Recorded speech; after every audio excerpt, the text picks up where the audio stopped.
ஓம் சக்தி. சக்தியில திரு France நாட்டை சேர்ந்த இந்த பிரபாவதி அவர்களை பற்றி சொன்ன இல்லைங்களா, அவங்களுக்கு அம்மா இப்படிலாம் செஞ்சிருக்காங்கன்னு பாருங்க. எல்லாம் கனவுல தான். அவங்களுடைய பாஸ்போர்ட் விசா இந்த ரினியூவல் பண்ற தேதிக்கு 6 மாசத்துக்கு முன்னாலேயே பிரான்ஸ் நாட்டு சட்டப்படி காலாவதி ஆயிருங்களா. 6 மாசத்துக்கு முன்னாலே ரினியூவல் பண்ணணுமா அந்த நாட்டில். அது இவங்களுக்கு தெரியாது. இவங்க அப்பதான் அங்கே போய் சேர்ந்த புதுசு, 1 வருஷம் கூட ஆகலை. அந்த நிலையில நம் குரு பகவான் அவர்கள் அவங்களோட கனவுல போய் உன்னுடைய விசா காலாவதி ஆகிறது, நீ உடனடியாக அதை கவனி அப்படின்னு சொல்லிட்டு மறைஞ்சிட்டாங்க. அதே மாதிரி அடுத்த நாள் அவங்க சம்மந்தப்பட்ட ஆஃபீஸ் போய் பார்க்குற பொழுது, ஆமாங்க 2 நாள் உங்கள் விசா காலாவதி ஆகுது, நல்ல வேலை வந்துட்டீங்க, இல்லையா நடவடிக்கை ஆளாயிருப்பீங்க அப்படின்னு சொன்னாங்களாம்.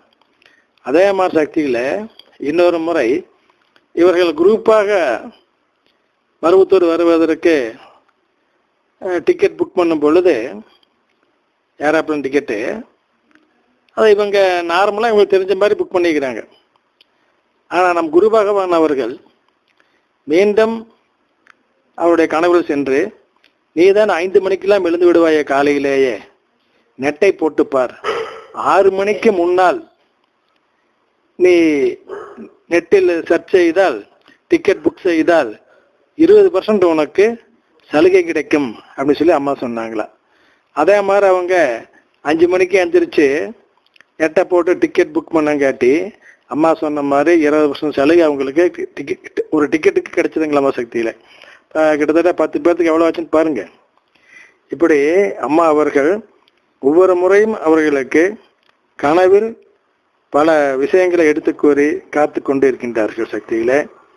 அதே மாதிரி இங்கே கோயம்புத்தூர் கோகிலா சக்தி பற்றி சொன்னாங்களே, அவங்கள ஒரு முறை அம்மா அவர்கள் சுற்றுப்பயணத்தின் பொழுதோ அல்லது பொது இடத்துல ஏதோ ஒரு இடத்தில், பொதுவாக இந்த அம்மா முன்னால் உட்காந்துக்கிறாங்க, அப்போ அம்மா பொதுவாக பேசுகிறாங்க, ஆனால் இவங்களை பார்த்து கொண்டு தான் பேசுகின்றார்கள். என்ன வாழ்க்கை இப்போ, இந்த பக்கம் அமுக்குன்னா அந்த பக்கம் சாம்பல், அவ்வளோதான், என்ன பண்ணுறது அப்படின்னாங்களாம். இந்த அம்மாளுக்கு அப்போ அது புரியல, என்னடா அது நம்மளை பார்த்து இப்படி சொல்கிறாங்களே அப்படின்னு.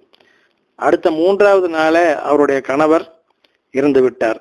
எப்படி பாருங்க, அம்மாவுக்கு வந்துங்க முக்காலமும் தெரியும், எதை எப்படி எல்லாமே அம்மாளுக்கு அத்துப்படி.